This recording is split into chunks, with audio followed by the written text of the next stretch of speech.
What is up? It's World Hockey Report Live coming to you on 12 Ounce Sports. Cody Jansen with you here. Was it now July 22nd? Summer's still going on. It's been brutal up by Edmonton. It's just rain every single day.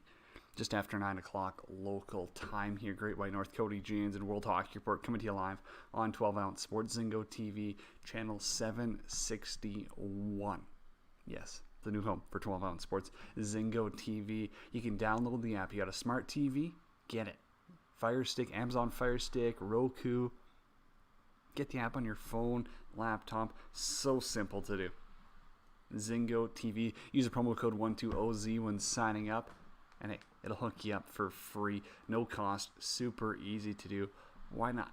Why not give it a shot? Zingo TV, 12 Ounce Sports. You're not going to be disappointed. You're not.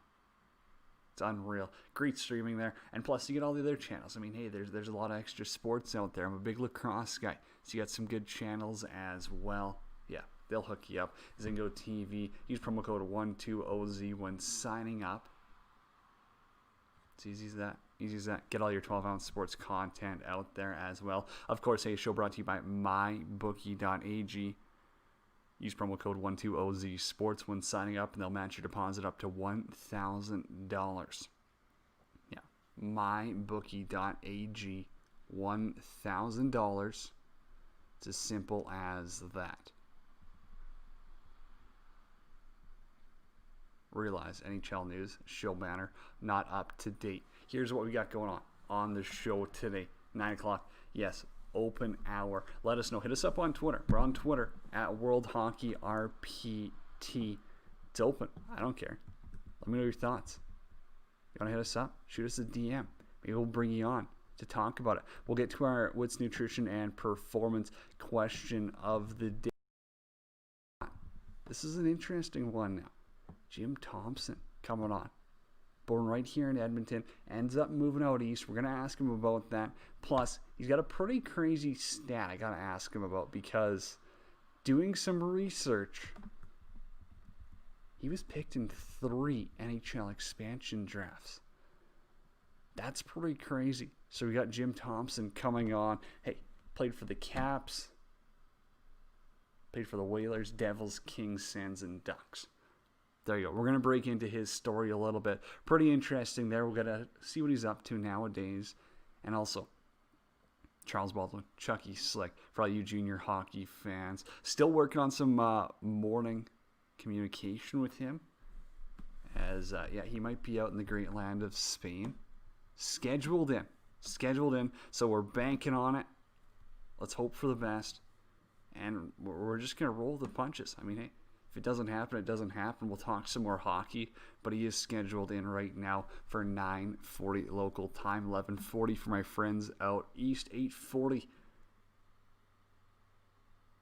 for the homies in the Pacific. Gotta love it. Hey, we get a lot of people tuning in, and so definitely, if you get the chance, and NHL's coming up too, you want to get in the action, make it a little bit more exciting. I mean, the thrill's right there. You're hitting a puck line, money line, whatever. MyBookie.ag, promo code 12OZ Sports. When signing up, they'll match your deposit up to $1,000. Think about it. Helps out World Hockey Report.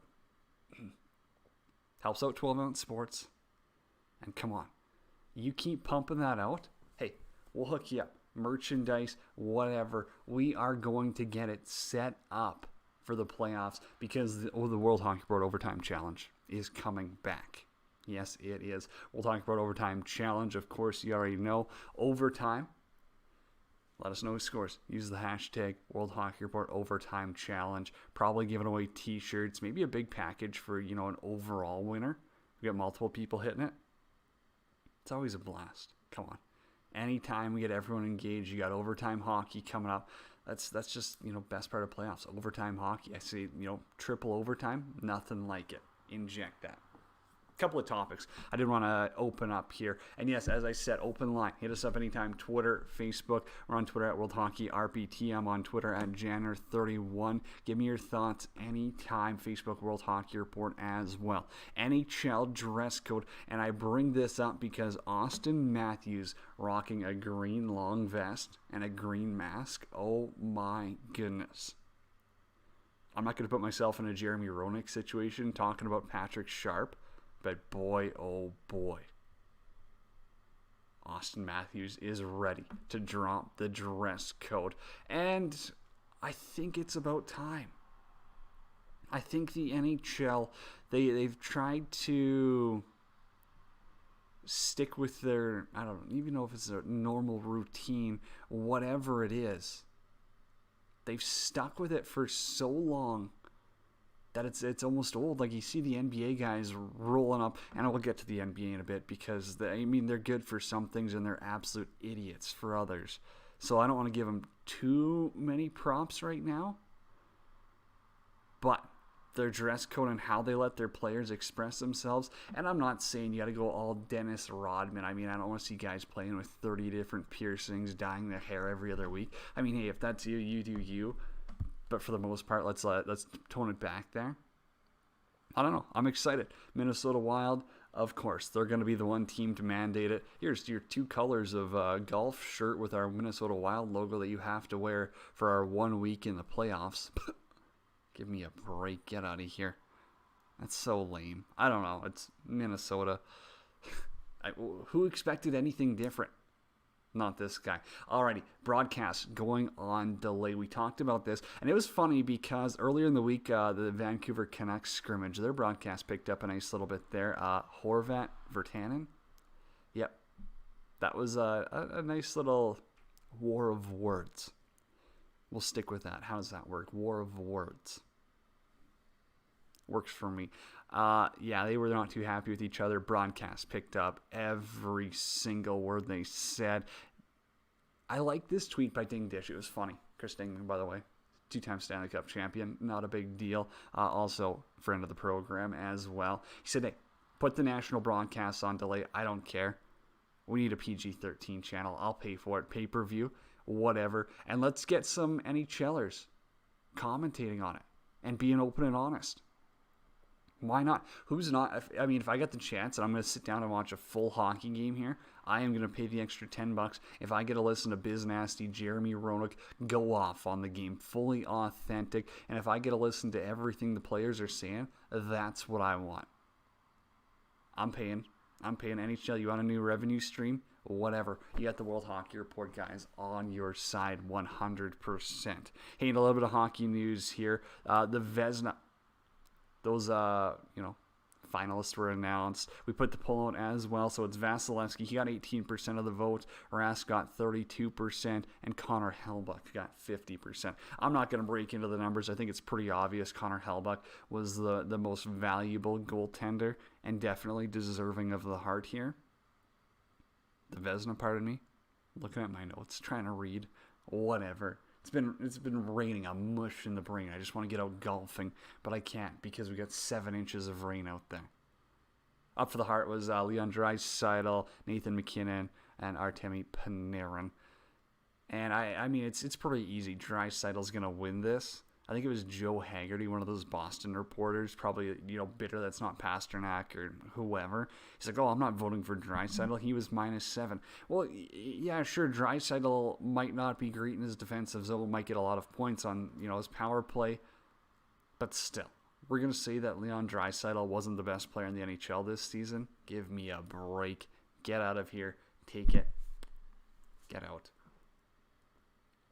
The NHL broadcast team. We're going to talk about this. Hey, we broke the Chris Cuthbert news 10 days before anyone else. So, if you're wondering for a good follow on Twitter, I think that speaks for itself right there. Chris Cuthbert, Louis DeBrusk going to be calling games in the West for Sportsnet, and Jim Hewson and Craig Simpson. Sportsnet in the East. NBC is going to be doing most of those East games. It makes sense, and everyone goes, oh, well, come on, NBC, we got to hire Canadian workers out in Toronto. And I mean, I'd love to be like, yes, let's get those workers, jobs and everything. But end of the day, NBC's putting it on. NBC wants their own workers that they're comfortable with there. They want their A crew. This isn't a handout. This isn't a handout of, oh, the NHL is coming here. This should mean I get to work. I should be able to profit off of this. No, this is a business. And, I mean, if you're the NBC, if you're the NHL, you're going to run your business how you want to run your damn business. It's that simple. So to everyone crying on Twitter because, oh, I can't go to the rink, I can't go report on it, whatever, shut up. Let NBC do their thing. I get it. And I mean, I'd love to see them hire Canadians if possible, or if they thought it would benefit them. But if it's not going to, you can't force them to. You just can't. So it doesn't make sense right there for NBC. I wouldn't hold any grudges, but maybe that's just me. I don't know. My thoughts on that as well. Okay, other NHL news. Moving over to the KHL. This was an absolute joke. Actually, let's start on a positive note. Alexei Kovalev, new coach, Kunlun Red Stars. Congrats to him. Hat tip. Big step up there. Kovy, they're going to be playing all their games in Russia this year. China's a joke. I was going to say, like, China should probably just be dished from the whole league or hockey world. Like, if you're working with China, I mean, that says enough about you, but it's Russia as well. We'll leave it right there.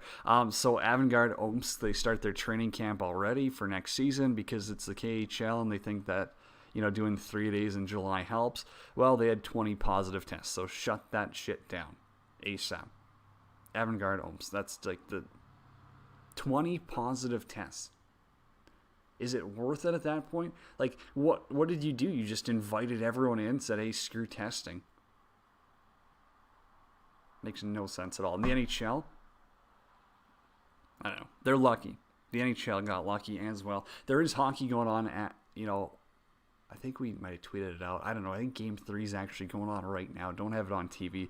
Probably should. But Germany, Switzerland, under 20. Tim Stützle's making everyone look stupid. I guess Switzerland won the first game like 8-4, and then Germany won yesterday 2-0. Something like that. I've caught a little bit of both games. I love hockey, but I'm not going out of my way to watch a friendly exhibition Germany-Switzerland game at 9 in the morning. If I catch some of it, great. If not losing sleep. Like, end of the day, Stützle is by far and away the best player on the ice. I think that Lucas Reichel's out there as well. I think he had a couple of goals. He's a pretty good player. Definitely keep an eye out for him. I think he might be, I don't know if he's draft eligible this year or next.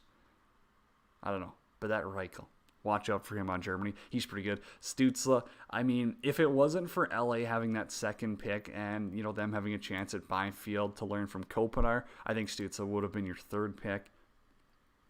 Things changed. I hope he goes to Detroit, though. That'd be cool. Seider, Stützle. Who needs draft talk? All right, it's July. We have playoffs coming up in like 2 weeks. This is unbelievable. You know what? The worst part about it is like we've had rain for a month straight where we should be sitting inside watching hockey. And now all of a sudden, I guarantee you, as soon as the NHL playoffs start up, it's going to be nice and I'm going to want to go golfing. That's exactly what's going to happen. Alrighty. You know what? I thought about breaking down the play-in series, talking about which one's going to be my favorite. So what's the nutrition and performance question of the day, WNP? You want a workout plan? You want a workout program? Hey, are you still stuck inside for quarantine? Curtis and his team are going to help you out there. What's nutrition and performance? Our question today, what play-in series are you most looking forward to? Let us know. We're on Twitter at World Hockey RPT, Facebook World Hockey Report. I got 2. They're biased. Actually, I got 3. Give me 2 from the West, 1 from the East. Man.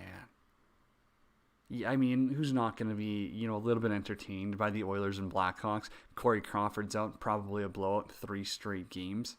Now looking at another series, Winnipeg, Calgary. I mean, it's going to be unreal. They played once in the regular season. It was a thriller. It was an outdoor game in Regina. It was snowing. It was cold.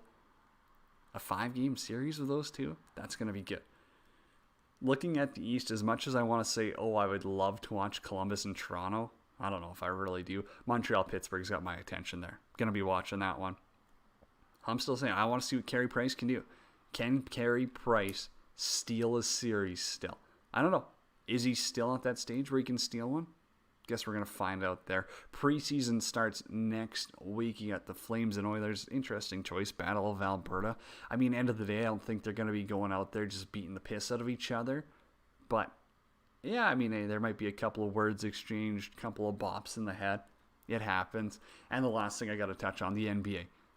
How are they so far ahead with their bubble. Like, they got guys quarantined like 3 weeks in advance. They got everything set up, and I get it. Like, revenue is probably a big deal, but the NHL's not even at their bubble yet. The NHL is taking a huge risk by getting their players. And I know they only had like 2 positive tests in phase 3, or I don't even know, something like they hardly had any positive tests the NHL did. But you're still taking a risk by not having your players in a bubble. Like, the NBA had 0 positive tests. 0.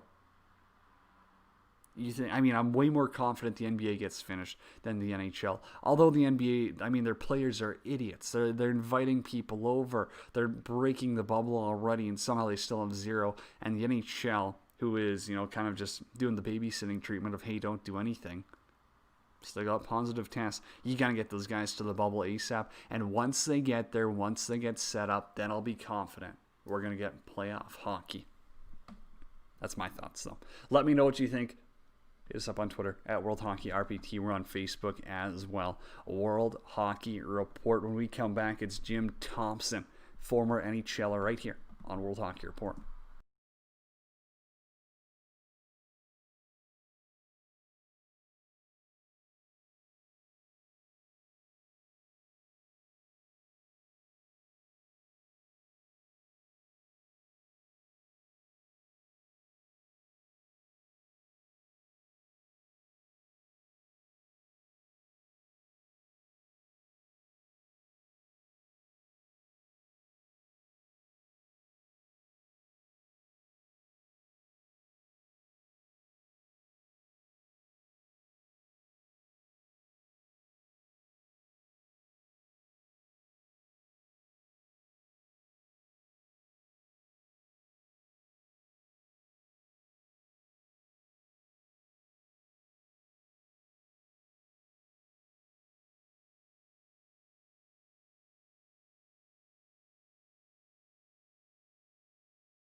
We'll Talk Report live coming to you on 12 Ounce Sports. Wow. July 22nd. Feels weird that we're getting prepped for NHL hockey. Just, it doesn't seem exactly right yet. But I mean, hey, once it starts getting back in full swing, I think everyone's going to be pretty excited to have something to do. Something. That's what we need. Alright, our next guest, former NHLer Jim Thompson, joins us on the line. Jim, how's it going? Good, Cody. How you doing? Not too bad. Where are you at? Are you still in Aurora, Ontario area? I'm in Aurora, Ontario. I actually just finished on the ice with two groups of hockey players, junior A hockey players. I own a junior A team out here, Aurora Tigers. So we just got back on the ice with the COVID thing and everything. So we're excited that NHL is starting up. We're all waiting, so we're really excited.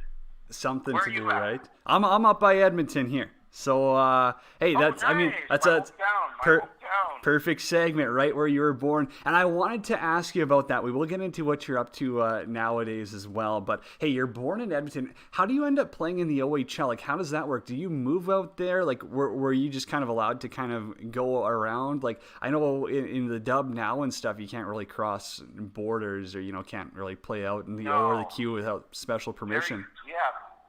Very good question, Cody. So what happened was I was 14. I was playing in the small town of Devon out there, and I had scored 68 goals my last year of minor hockey. That's all right. So I was at a hockey school, the Edmonton Oilers Hockey School at Parkland Arena, and there were some guys there from the Calgary Wranglers. So they invited me to their training camp down in Calgary. We're now the Calgary Hitmen as we know it. And I went to their camp, and what happened back then, there was a protected list. So they would have to invite you back the next year to keep your rights. And I never got invited back to Calgary. So what happened was, my father was born in Markham, Ontario, and he brought me down that year to visit my aunt and uncle. And anyways, I went for a skate with the midget AAA team, and obviously was a pretty good player, and they wanted me to stay and play with them, which I did, and I came back to Devon. So, unbeknownst to me, the Toronto Marlboros of the OHL came out to Alberta to scout me. And that's the year I had the big year. And then they invited me down to try out for them, which I did, and I made the team. And then I had a little bit of problem with Calgary Wranglers, because then they claimed that, once they heard I was going to Ontario, that they had my rights still, but they didn't. So that's how I ended up in Markham. I lived with my aunt and uncle for 3 years. Played for part of a year for the Markham Waxers Provincial Junior A, and then the next two with the Toronto Marlboros, where I got drafted to Washington. No way, that's unreal. Hey, I mean, actually, before even I've got this note written down. It's further down in my notes than it should be. All right, so you're drafted by the Caps, but I did some research. I'm not a huge stat guy. Did you get picked in 3 different NHL expansion drafts? That's funny that you say that. I was telling the kids on the ice today, because we're talking about what records wouldn't be beat in the NHL. So we talked about Gretzky's 92 goals, his 215 points, his 50 goals in 39 games. And then one of my students who knows me well said, well, Jim, you got your own record. And it actually is a record in the NHL. It's the only one I have. I believe it. I was selected in 3 expansion drafts by Minnesota. When Minnesota and San Jose split, if you remember, I got traded back to the Kings, played that year in LA. The following year, I got picked by Ottawa from LA. I played up until Christmas in Ottawa and got traded back to the Kings again. That year, we went to the Stanley Cup final in 92-93. And then that summer, I got picked up by the Anaheim Ducks. And that's the year my career ended. I hurt my shoulder my first year and 2 shoulder operations and had to retire. But yes, only player in history to go in 3 expansion drafts. What a stat. No, that's unreal. I was looking it up and I was like, man, I mean, that could be an error for all I know, but if it's true, it's got to be a record. And I don't see it ever getting beat again. I mean, 32 teams coming into the league with Seattle here, guys might be picked twice. But in the span of one career, that is hilarious. And it's in such a short span for you as well. Hey, what was your welcome to the NHL moment? Everyone's kind of got that moment that's like, holy shit, I'm actually in the NHL right now. Well, you're Great questions, great answers coming. So what happened is I was in Binghamton, New York, playing for the Binghamton Whalers, which was Washington and Hartford Whalers. They split the team. And we played Hershey Bears on a Sunday. And unbeknownst to me again, they had me covering their 50 goal score. And I was a tough player. I could score. If you look at my stats in the American Hockey League, I had a 21-goal season. I had 25 goals in 40 games. So I could play and I could score. But I also played the tough game. So anyways, I checked this guy over the weekend, this Ross Fitzpatrick, who was their 50-goal scorer.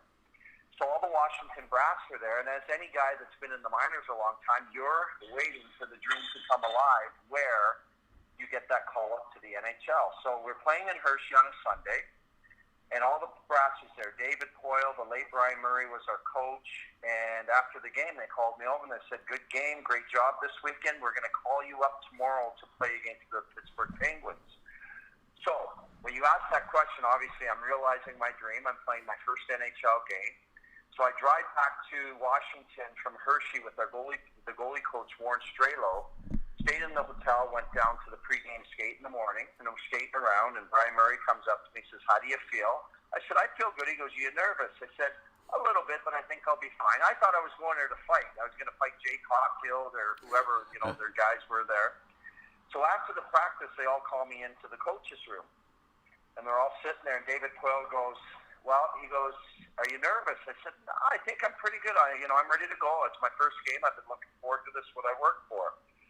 Brian Murray says, well, we're going to have you cover Mario Lemieux tonight. Now, Cody, I can only tell you, Mario was the best in the game at the time. And imagine your very first NHL game covering Mario Lemieux. So it's one thing to get called up for your first game. It's another thing that you're starting at center against 66, and your job is to cover him. So that was my first NHL game. I'll never forget walking into the Capitol Center, seeing my jersey hanging there. Just the whole experience, what kids dream of. It's amazing, and it's like a dream for me that I even accomplished it. That's incredible. What a start. I mean, when we talk about wake-up calls and how you're in the NHL right now, yeah, I think covering 66, probably a high place to start right there. Walk me through your first goal because, hey, I mean, you could chuck him, you could hit, but also, I mean, hey, you got goals in the NHL. It's more than most of us. Well, I got 4 goals. My first goal was in Chicago Stadium, probably the best rink to play in. Any player that played back in the Chicago Stadium era, it's unbelievable. From the national anthem to a smaller rink, and Chicago always had a tough team. So what happened was I was with Washington, and we were going down. It was a 3-on-2, and I remember Kelly Miller putting it in the slot to me. And this is what's ironic is I shot the puck, and next thing you know, I got all my teammates standing over me.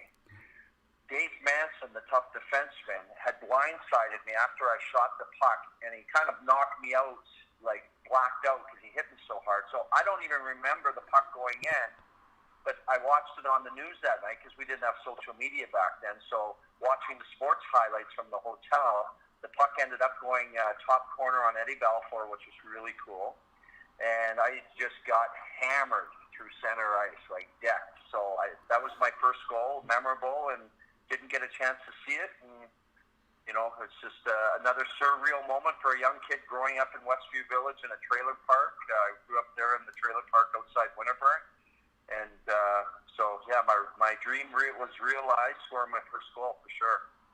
That's unreal. Yeah, what a start. You come from small area Edmonton, and you end up scoring your first goal on Ed Balfour, Eddie the Eagle. I mean, he was unreal too. Like there was so many good players that you obviously played against and stuff. Who was someone who stuck out? And I hate the term underrated because I feel like that's got a different meaning to everyone, right? And it all depends on how you look at someone. But who was someone who you think was the best player that you played against that maybe people don't know about? Well, Dale Hawerchuk didn't, he was a superstar, but he was always under Gretzky, Lemieux, Yzerman, Messier. And he just was, that guy in Winnipeg that if they didn't have the Oilers to get through, they may have won a couple Stanley Cups. But, he's just a super, super good guy, nice guy. If you guys are following it out there in the West, he just beat cancer. He was pretty sick there, and he's, fighting that. So he got through that. And I'll say this, as much as he was popular and arguably the best leader in hockey history, Mark Messier may have been a tier 2 compared to Gretzky, Lemieux. You don't kind of talk about him up in that category. But I'm going to tell you this. Playing against Messier was intimidating. I remember I was with LA and we're playing in Edmonton one night. And I knew Mark a bit from the summer hanging out in Edmonton. So anyways, obviously I got a role to play tough. I ended up fighting Dave Brown that game. But Messier was behind the net. He didn't know it was me, and it didn't matter if he knew it was me. But, he kind of gives me the shot. And then I looked at him. I'm thinking, okay, let's go, right? And he smiles at me. He goes, Thompson. He goes, I'm about 11th in line on this team, meaning I'd have to fight 10 guys before I got to him, right? But he was a guy, Cody, that you were amazed at his skating ability, his power. Like, be on the ice with Mark Messier and watch him go and do what he did, and just I was amazed at him. Like, Gretzky was amazing to watch. Like, Gretzky was a different, obviously, style.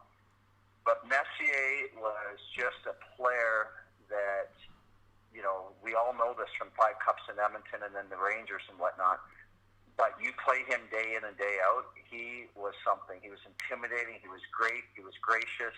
He just, he was to me, arguably, he could be the best all-around player in the history of the game. Arguably. Wow. Crosby, him. But, come on, Mark Messier. So, yeah, I don't say that he was under the radar. But, we talk about the 200 points by Gretzky and 199 by Lemieux. Messier wasn't in that category, but all around, phenomenal. That's interesting right there. Hey, do you remember your first NHL fight? My first NHL fight was against Rob Ray. Heavy. Buffalo. And Rob and I went a lot in the minors when he was in Rochester, and I was either in Utica or Binghamton or wherever. So I remember that, it's funny, I was his first fight, and then Louis DeBrusque, who's doing very well on TV, I was in LA, and I ended up being Louis DeBrusque's first NHL fight. So it's funny when these guys talk and they say, who's your first NHL fight? Rob Ray says Jim Thompson, Louis DeBrusque says Jim Thompson. So Rob Ray was, and obviously we know how tough he was, and him and I had some great battles. Louis was tough too, and hey, he works up here in Edmonton anyway, so that's funny. Louis was the strongest man that I ever fought. I'll have to ask him about it. Yeah, we fought twice, 3 times maybe. Strongest guy I ever fought. Like, there were some big dudes, Grimson, Dave Brown, but when Louis grabbed onto you, you knew the man was a powerful man. And I would try to hold him off, and he got the better of me in both fights, and just because of his strength. Oh, he's just a thick human in general. Hey, I know we've kept you long, but I got 2 more I really want to ask you. I mean, this has been a great interview so far. Jim Thompson, my guest. Hey, all former NHLer guest, brought to you by Verbero Hockey. Go check them out, verbero.com. Unreal gear right there. Jim, what was your favorite rink in the NHL? Doesn't matter if it was one of the teams that you played in or against, but what was your favorite rink? Like, what rink did, stuck out to you of, this was an unreal atmosphere to play in? Well, hands down, Northlands Coliseum. Wow. Growing up in Edmonton, watching the Oilers, obviously they were our idols. But here's a great story for you. So I'm in Washington, and we come into Edmonton, and this is when the Edmonton was freaking good. So we weren't expecting to win. To make a long story short, Cody, we beat them 8-2. I got the puck on my own end. I was a right winger in front of my mom and all my family. This might have been the highlight of my career. And I'll never forget, I got the pass from Kevin Hatcher behind the net. So I start taking off through the neutral zone. And I beat a guy, I forget who it was in the neutral zone. But then I came down on Kevin Lowe. And I faked a slap shot on him. And he kind of tightened up.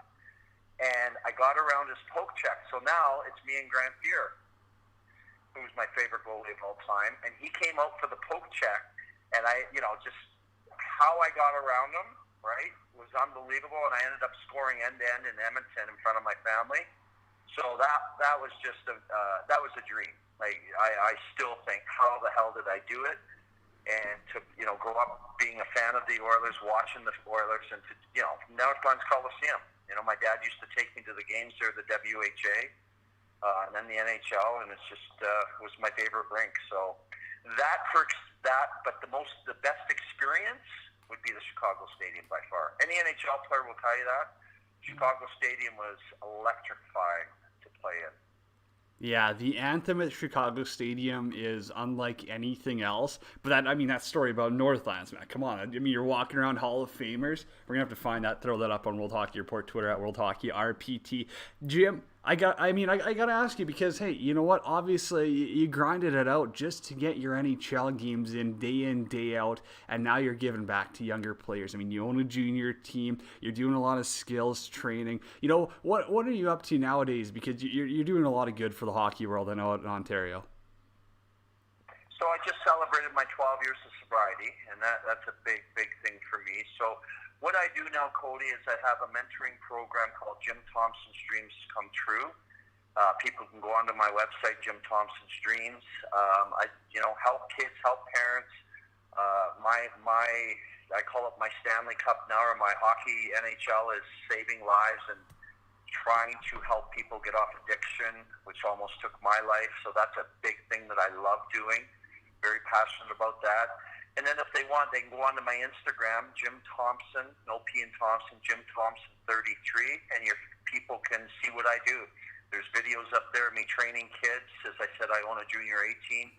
So right now my life is full with mentoring, helping, and I always say this, Cody, I don't believe my goal was to play in the NHL. What I mean by that, it was my dream. But I believe the NHL gave me a platform to help people later in life. And even though I only played 115 games, I had a lot of injuries, but that gave me this billboard to take young people, older people, and say there's a better way to live, and that's my new NHL, saving lives and helping people. 100%. Well, everyone we asked about you before you got on, everyone was saying salt of the earth guy, great guy, like he's gonna have stories, so we'll have to have you on again. But you brought up, you're in sobriety now, plus you're the president of a junior hockey team, and obviously there's a lot. This is my second last question I got for you. These just come into my head as we're going about, but you talk about your sobriety, your battles. Now you're running a junior hockey team. There's been a lot of stuff going on with juniors, hazing incidents, a lot of alcohol, like stuff like that. It's kind of a culture that needs to be broke. Is that something where you think, like a former NHLer like yourself who's gone through the battles, who's gone through, what junior hockey players have gone through, do you think you're able to help and really turn that hockey culture around? Because for when I think about it, if guys like you were running the teams that I was playing on, I feel like that hockey culture would have been changed because you've kind of been there, done that, and you know when to put your foot down. Well, part of my program is no bullying. No, treat everybody with respect, treat every human being fairly, where you see what we're going through with what's going on in society today. And I live my life fairly. Like, I want, the old saying my mom said, treat people the way you want to be treated. So we don't allow any of that on our hockey team. I traded 2 guys out of my hockey team because they felt that they could, break the rules a little bit behind the scenes and what they would do to young kids. So we don't tolerate it, Cody. There's no hazing. What our team rookie initiation is, we go out for a team dinner. The rookies got to do a little skit at dinner, right, where they may got to get up and sing a song in front of everybody, which is nothing. Of course. That's how they break their rookie initiation. So it's really simple stuff. But yeah, I got no time for any of that, and as we see it, it's garbage. We don't understand what it does to an individual. We may think it's funny, but it's not funny to that person, and it's basically a form of bullying, and there's no need for it. So yeah, I have zero tolerance for any of that stuff. Like I like in my summer program, there's nobody downgrading or picking on people. Like, we're together, and if you're not one and part of the group, you can't be part of the group. And that's what makes my camp special is, everybody's treated fairly. Everybody treats everybody fairly. And I got no bullies, and I got no people that are trying to one-up people by being, an ass. So, yeah, it's very important in my life that everybody's treated equally. Jim, you are the man. Thank you so much for taking the time. We're going to have to get you on. I mean, we hardly dove into your NHL career. I mean, you played for 6 different teams. I know you got more stories as well, but thank you so much for taking the time this morning, Jim. Cody, anytime you call me back, I'd love to come back on and tell more stories, and I do got a lot of stories. Alrighty, take care. All the best. Bye now. Jim Thomas, former NHLer, Washington Capital, Hartford Whaler, New Jersey Devil, Los Angeles King, Ottawa Senator, and a Mighty Ducks of Anaheim. Yeah, before they were the Anaheim Ducks. Gotta love it. Jim Thompson. That's a great interview. He's going to be a recurring guest. Come on. That was great.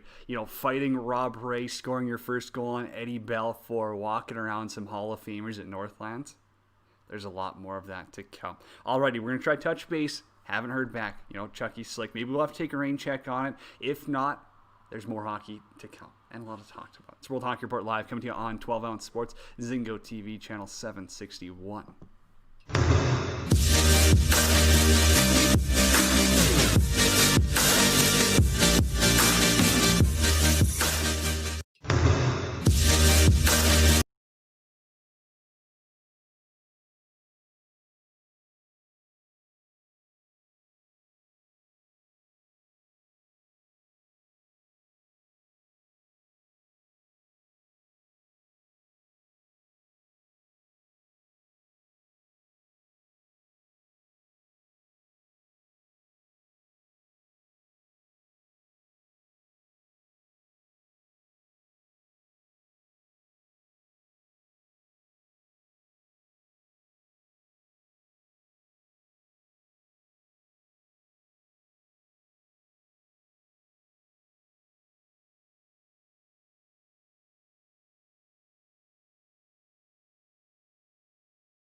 World Hockey Report live, coming to you on 12 Ounce Sports. Folks, the drink is summer. Finally here. Refreshingly different cocoa vodka and rum, the original mixed drink in a can. Combines real natural coconut water from the Philippines, triple distilled vodka or smooth Puerto Rican white rum, and a splash of sparkling water. Cocoa vodka and rum started by two Canadians with a plan.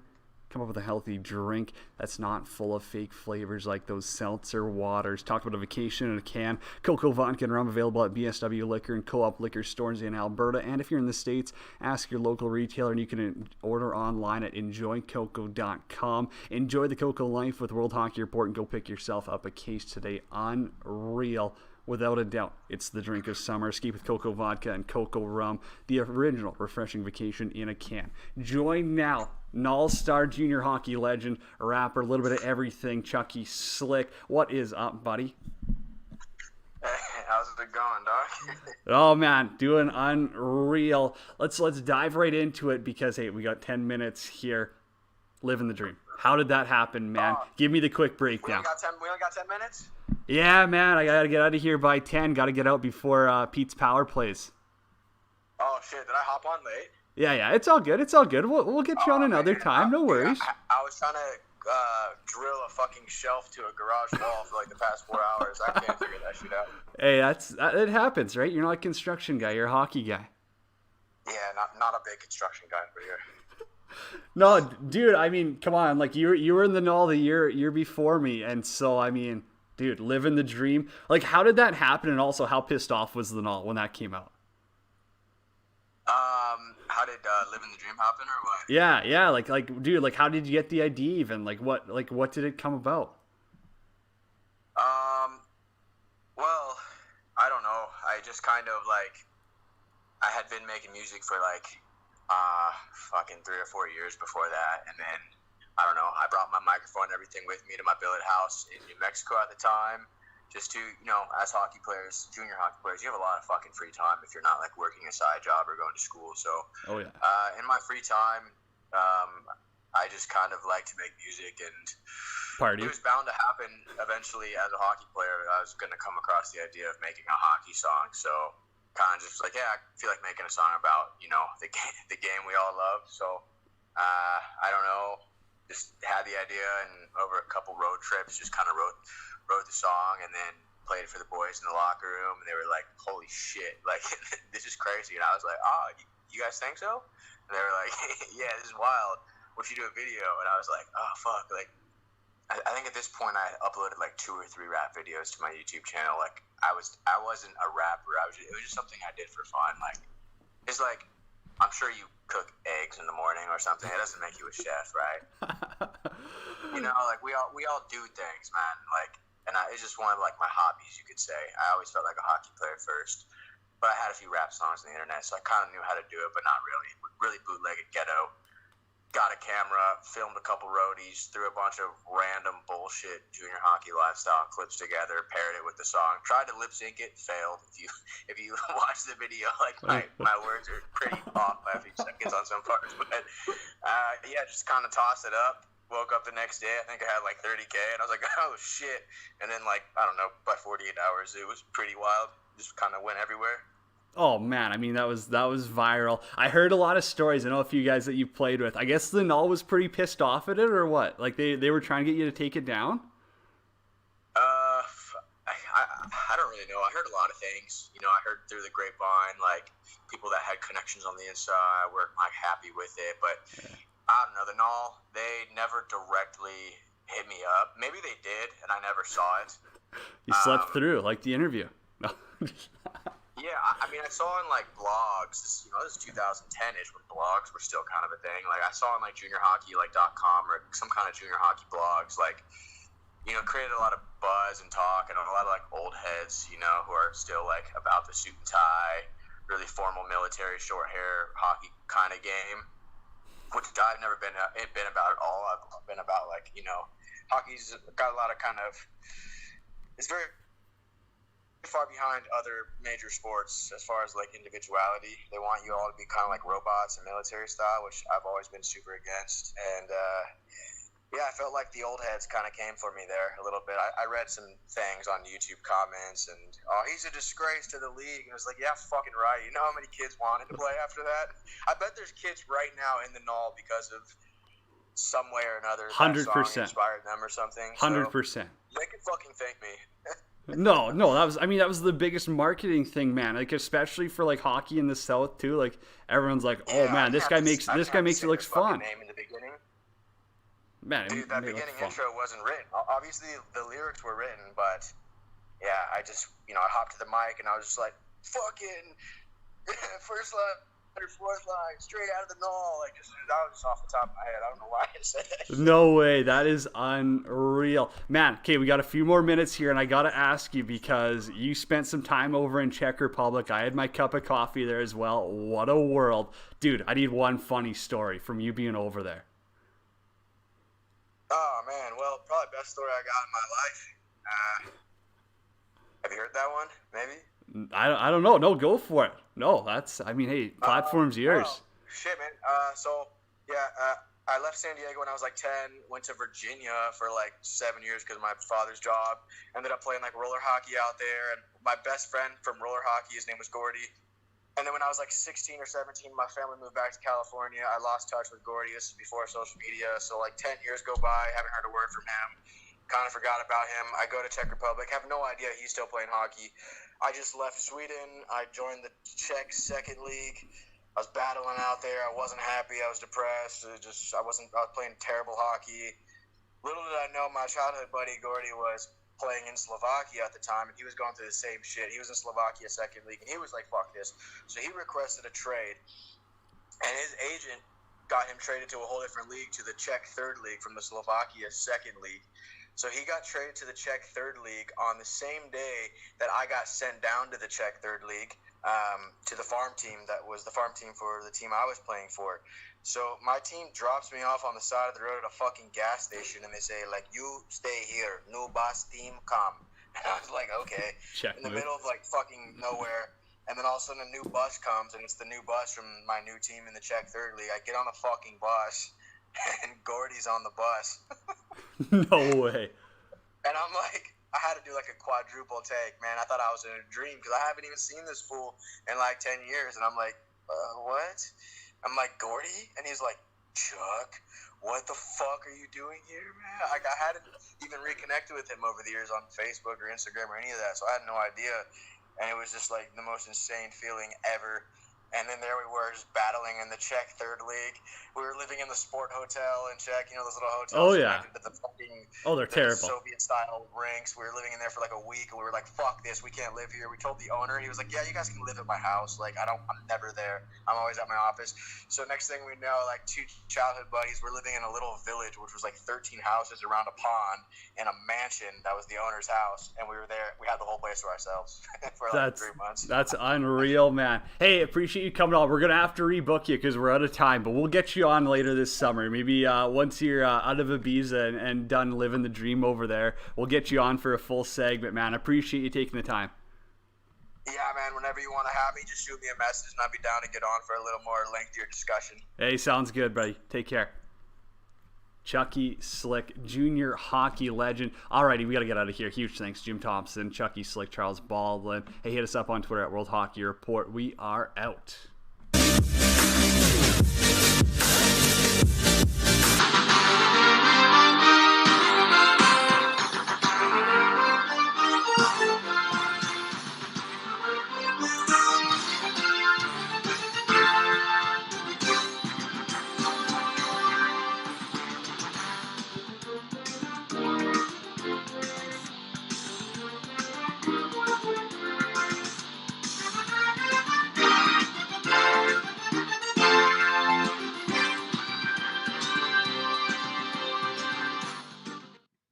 Good afternoon, ladies and gentlemen, and it is that time. Welcome to the Wednesday, July 22nd episode of Pete's Power Plays, hosted by the one, the only, King on the Ice himself, Philly Pete, and we are live on 12-Ounce Sports and Zingo TV, channel 761.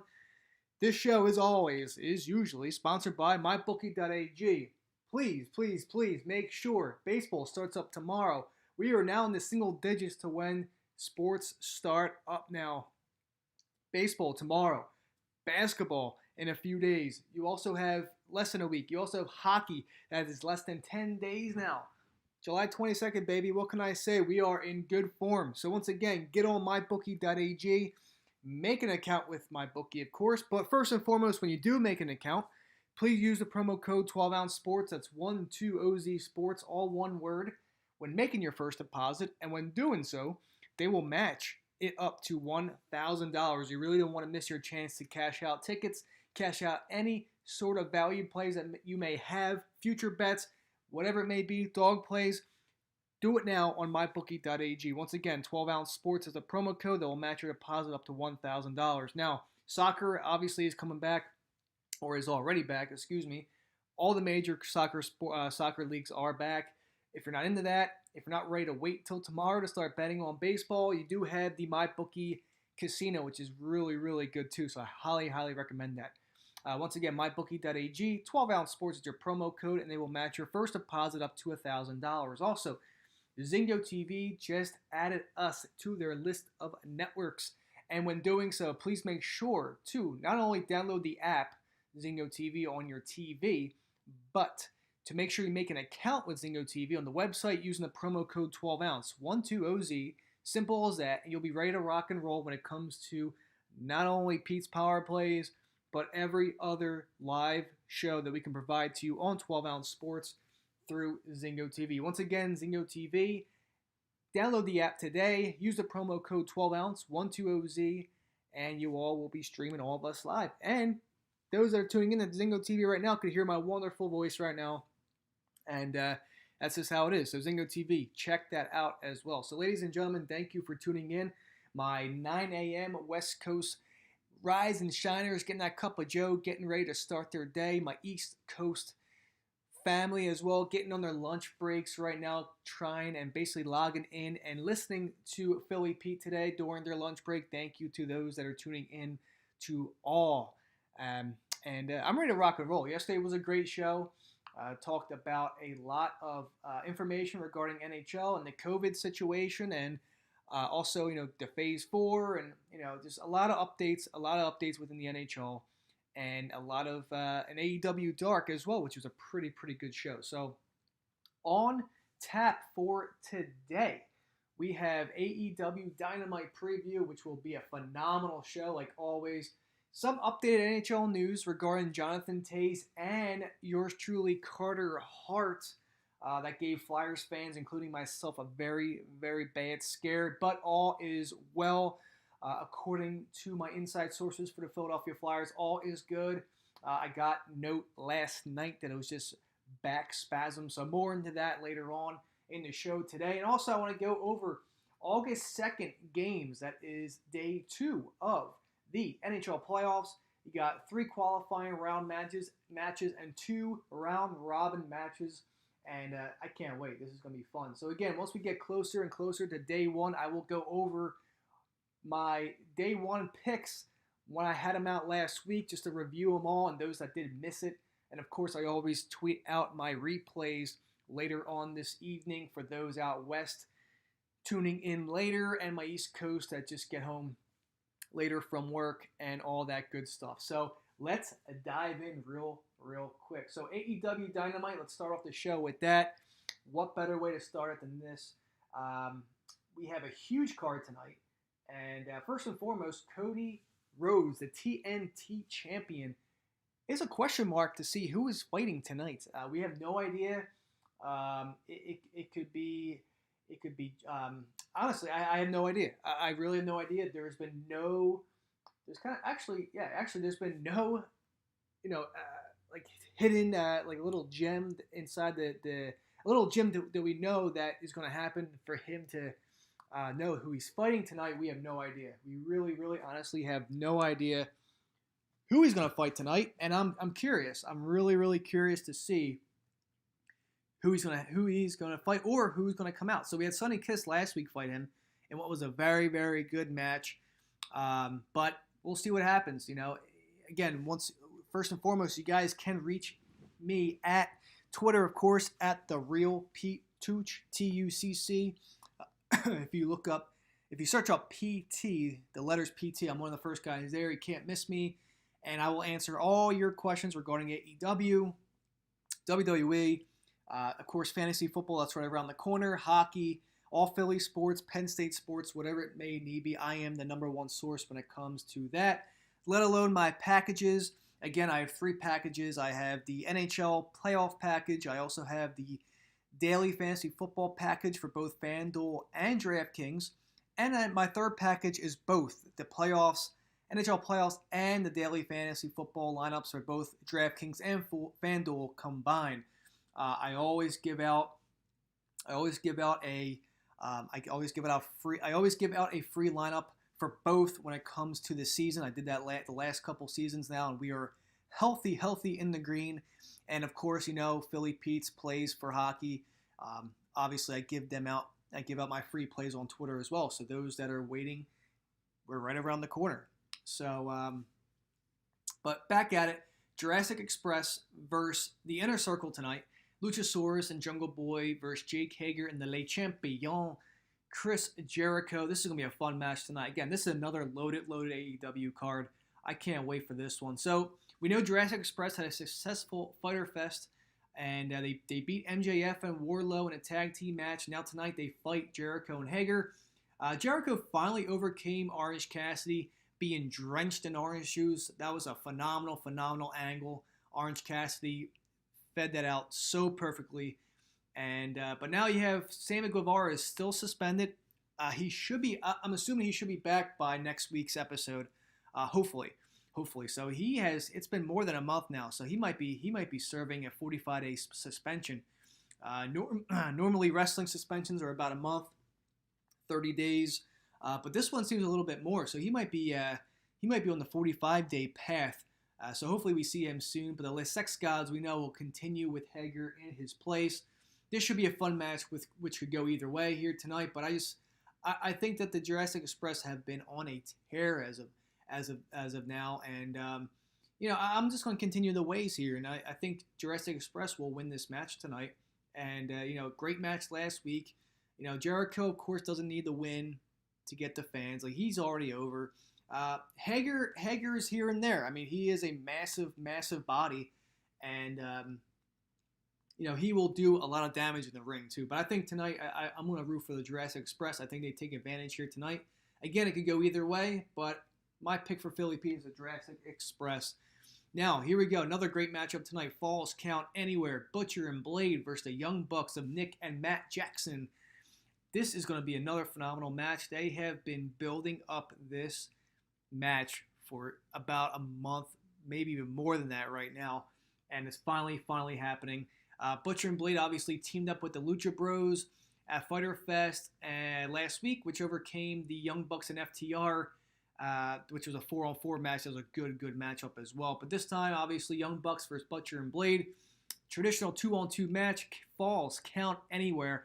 I expect them to go out in the parking lot. I maybe expect them to go back into the Jag Stadium. Hell, I even expect them to go back into the bar area. That was fun when they had Double or Nothing. That was just the best concept of a match that I have seen in a very long time, if not the best. So expect a lot of that. Maybe someone gets thrown into the ice cooler. We'll see. But I think it's going to be a great match tonight. Again, anything is possible, but I think the Young Bucks will win this matchup tonight.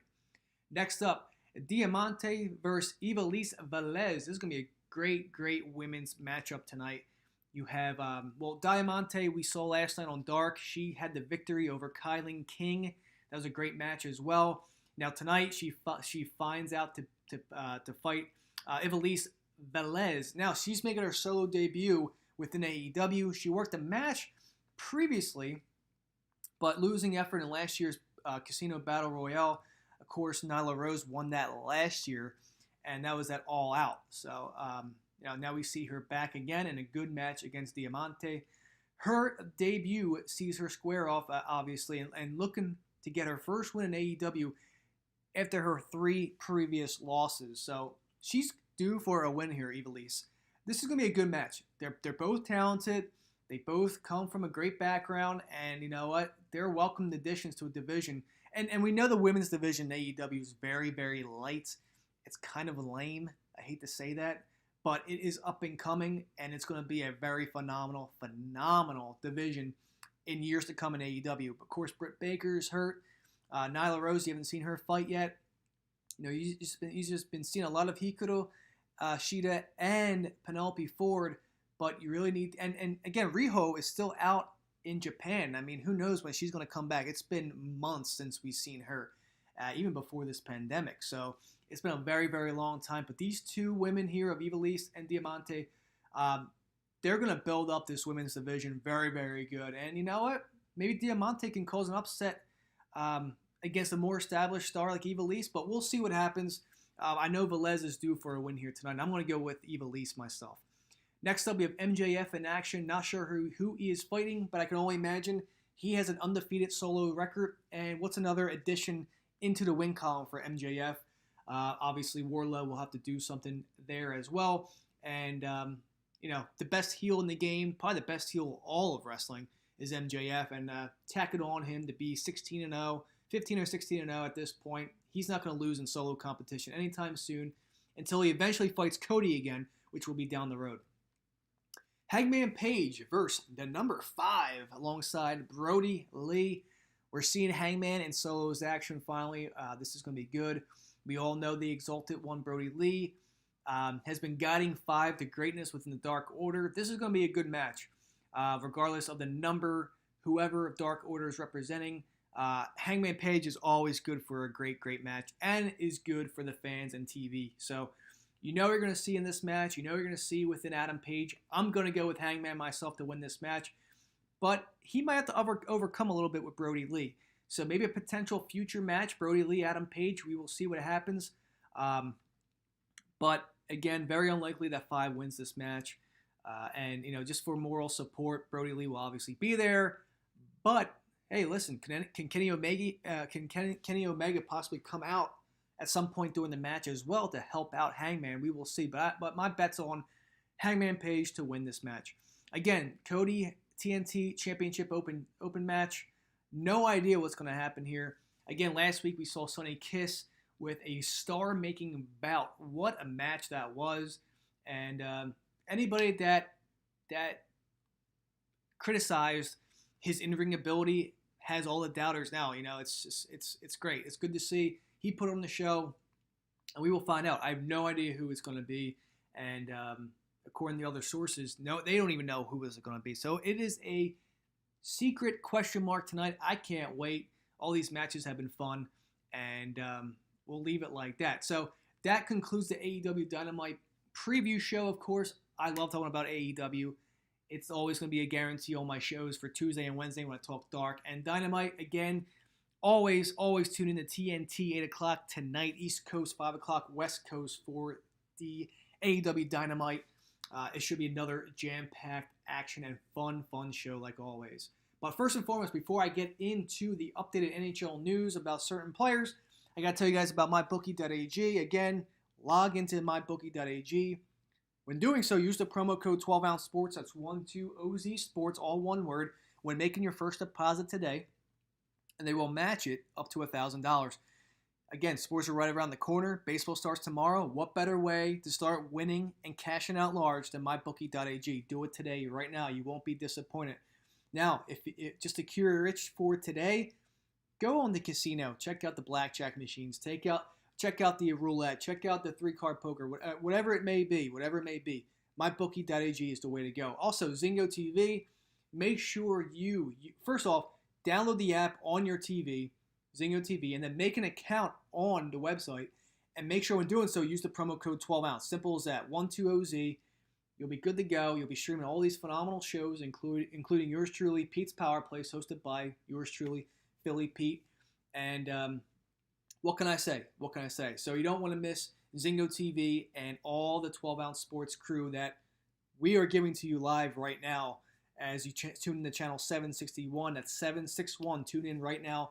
And you don't want to miss the second half of Pete's Power Plays right now. So once again, ladies and gentlemen, thank you for tuning in to the Wednesday, middle of the week already, July 22nd episode of Pete's Power Plays, hosted by the one, the only King of the Ice himself, Philly Pete, and again, live on 12-ounce sports and Zingo TV, channel 761. So Couple news in the NHL real quick. I know yesterday I talked a vast majority of the COVID testing within Phase 3 and 4, as well as all the updates, including will the players hop out of the bubble at some point, coaching updates, trade rumors, and basically, first and foremost, the broadcasting buzz. So that was all in yesterday's show. That didn't check it out. That's on my timeline. If you want to listen to that before today's show, that's also cool with me. But first and foremost, Jonathan Toews ruled unfit to participate for the Blackhawks. This came in the other day, later on yesterday. He did not practice with the Blackhawks yesterday, one day, and that, of course, that was after he left practice early. So not sure what's going on with him. This was during the first period in the team scrimmage. We know that he left early. He basically snapped his stick during power play drills about a half hour into practice, and this was on Monday. Walked in the locker room and did not return to practice for the rest of the showing. Coach Jeremy Colliton said Colliton basically said that Toews was kept out of practice because he was just trying to keep him fresh. I get it. That makes sense nowadays with all these players right now. You're going to see only one period of work. They're not even going to be on the ice for more than 40 minutes. They want to stay. These staff and coaches want to keep these players as fresh as possible because, again, the playoffs start right around the corner. We're 9 days away. Next Saturday, we are hosting 6 games on the menu. So just keeping them fresh, nothing other than that. Now, this is his 13th NHL season. Toews scored 60 goals. Way out of place there. 60 points, 18 goals, 42 assists in 70 games before it was paused, obviously, on March 12th for the COVID-19. So, again, we will see what happens with Toews. It's all for keeping these players safe and healthy. So, it's just a simple scratch to keep them healthy and fresh. Obviously, he was frustrated, hence the breaking of the stick. But that's just how it goes. I completely get it. Also, Flyers fans, don't be alarmed now. You guys can lay off a little bit. No need to cringe anymore or throw a brick out at your TV or punch a hole through your wall because Carter Hart is okay. Sources that I got the other night say that he basically had back spasms in his lower back, and that's why he was sent off earlier on during practice in the scrimmage game they had. So all is well. He's doing fine. No practice for him today, however. My gut says that he is going to be basically playing it safe. Coaches are going to keep him fresh until next week. Probably a little test run next week. But as far as the rest of the week is concerned, sources are telling me that he's going to be off of practice until next week and further notice. But rest be assured, back spasms for Carter Hart himself. We need him in these playoffs for sure to have the Flyers get any sort of chance to get through to the Stanley Cup. So that is basically it. A very light news talk for updated NHL player news. Now, let's get together, put your hands together, because we're going to go and talk about Day 2, August 2nd, of the playoffs, including the round-robin matches. So, first and foremost, let's dig right into it, shall we? I know you all have been waiting for this. The Arizona Coyotes versus the Nashville Predators. Over-under set at 5.5. Nashville moneyline minus 120. Creeping up to minus 130 as I speak based on my books here. Arizona plus 110 on the money line for a dog. Now listen, they're going to be playing in Edmonton. We know this. We absolutely know this. So things are going to be different. However, Arizona on the money line, I like that at plus 110. You're getting good odds. Now, however, 23-14 when covering the puck line. Nashville 10-25 when covering the puck line. So again, this is calling for another Arizona puck line cover. They can lose 2-1, they can lose 1-0, they can lose 3-2, whatever it may be. But again, this is going to be a juicy line. I'm seeing minus 220s across the board to cover the puck line. This is another one where you want to parlay this with another puck line or a guaranteed money line winner. Again, nothing's guaranteed in these NHL playoffs, especially now that we're back to reality, and it's going to be a different environment with these games. So you have no idea how it's going to turn out. So I do like the dog plays in these situations here. Arizona for me on the money line. I'm also going to take them on the puck line to obviously parlay with something else. again, Philly Pete, being myself, aka Philly Pete, I love giving 2-teamer, 3-team parlays out, including puck lines, because you get the better odds. Of course, when you get 3, I mean, who knows? You could get a plus 200 for a 3-teamer on a puck line parlay if need be. But once again, Arizona on the money line. I like those plus odds. I like the puck line for them as well. Of course, parlaying with something. And talking about the over-under in goals, these two teams are 4-6 in the last 10 when going on the over-under. This over-under is set at 5.5. I really like the under. I technically don't bet that many unders, as you all know. My clients know well, too. But, again, this is a game where, we don't know what we're going to be seeing. This is a 2 o'clock in the afternoon game. Now it's going to be 11 a.m. game out there out west. So, I don't see many goals. Again, I see a low-scoring game. I could see a 3-2 potential win here. Nashville having 70% of the money on the money line as well. So again, a lot of people swaying on the Nashville's way. I understand, but again, this is just game one. This is game one. I'm going to be taking a lot of dogs. You heard it here first. So Arizona on the money line, Arizona on the puck line, of course, with a pending parlay. Also the under 5.5 right now, and that's again a rarity for Philly Pete. So that is taking care of the Preds Coyotes game. Next up, we have, of course, yours truly, the Philadelphia Flyers against the Boston Bruins, of course, in Toronto. The Flyers obviously have been one of the hottest teams in the NHL. Unfortunately, they don't have to go to Boston, which they were 22-4 in their last 26. Boston at home. Again, this is a middle of the pack environment. No fans at all. Again, Flyers at plus 120. I'm taking them on the money line all day. Boston minus 140. Again, you got to take the dogs, especially in game one. But the Flyers to me at plus 120 is a great healthy dog for me. And when it comes to the puck line as well, Philly has been covering. They're only 18-16. Boston's 15-20 when covering the puck line. But this for me just seems like more of a money line play to me than anything. It's too close of a call for the puck line. This can, again, and I like the over in this game. I like the over 5.5. Philly has been on fire with the over, 6-3-1 in their last 10. Boston 5-5 overall too. But again, I just feel like this could be a game where it's a 3 o'clock start. It's a 12 o'clock game, West Coast. But again, this is a game where okay, they're up, they're ready to go, ready to play. I think you're gonna be seeing some goals in this game, big time. So I really like this game to go over. So Philly money line at plus 120, Flyers on the puck line as well, plus 1.5, and the over 5.5 respectively in the Flyers Bruins game, which should be another bruiser for sure. Moving on, the St. Louis Blues, the reigning, defending Stanley Cup champions, the St. Louis Blues against the Colorado Avalanche. The over-under set at 5.5, and this is an even match. This is a pick'em game right now. What can I say here? Again, I got to go with the Blues here. The Blues are just another team that's been on fire. Of course, with Colorado as well. But I like the Blues here to win on the money line. And basically, they kind of had the same record in terms of money line. St. Louis, 19-12 in their last 31. Colorado, 18-9 in their last 27. So, again, this is going to be back and forth. St. Louis has been covering the puck line as well, 21-15. Colorado, 16-17 when covering the puck line. So, again, we have another week and a half to determine who's actually going to be favored here. If it's at a pick, well, that the puck line is going to be juicy, probably minus 300. Don't want to touch that. This is a game where you want to just take the team on the money line. 63% of the bets are on Colorado's favor here, but I am on the Blues.